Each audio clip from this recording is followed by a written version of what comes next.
yarıçılpaq tərbiyəsiz müğənnilər niyə toylarınıza çağırırsınız? Yəni yarıçılpaq. Bunu kim deyib? Təbii ki, Ofelia Şabanova deyib. Ofelia xanım, bəs onları ona görə çağırırlar ki, mən düşünürəm qadınlar ərlərə görə onlar yarıçılpaq. Həm də xahiş edirlər yarıçılpaq geyinin. Bizim ərlərimiz, bizim kişilərimiz sizə baxsın, oğlanlarımız, qardaşlarımız zövq alsın.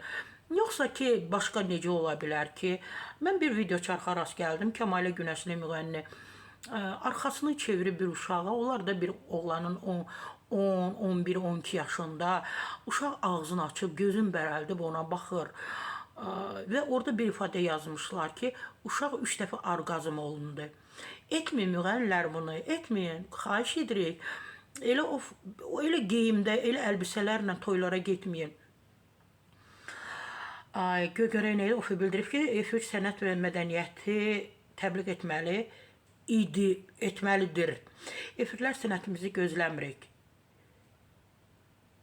Efirlər sənətimizi göstərmək üçündür də, düzdür də. Həm də o etik normaları gözləmək lazım. Amma görürsən, televiziyalar gəlib şərəfsiz, yarıçılpaq vəziyyətdə olan hansısa ifasını efirə çıxarırlar, burasını yığdırıb gəlib, oturur ayağının üstünə axşırır. Ən zəhləm getdiyim şeydir. Onlara baxanda qanun olmağımdan utanıram. Ailədən, şərəfdən uzaq davranışdır və məni çox narahat edən də budur. Bəli, aşağıdan da o qılçalarını belə piyli hissləri görünür, çox iyrənci, bəli.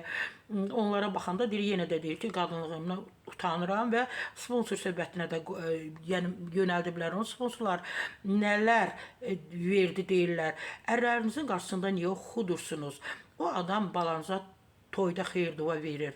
Amma özü xoşbəxt olmayan, Allahını unudu, əxlaqsız həyat yaşayan sponsorlarla bədən yığdıran bir insanın xeyir-duası qəbul edilməzdir. Təbii ki, Ofelia Şabanova deyib. Yenə deyirəm, Ofelia xanım düzdür. Mən də düşünürəm ki, o qadınlar var, bu yarıçılpaq müğənniləri gətirirlər ki, ərləri baxsın, zövq alsın və ərləri də məhz orada bir neçə dəfə orqazm olunsun. Valla, billah belədir. İnanın səmiyyətimə ki, biabırçılıqdır və qadınların çoxsu məhz həmin müğənniləri dəvət edir ki, ərin baxsın, zövq alsın.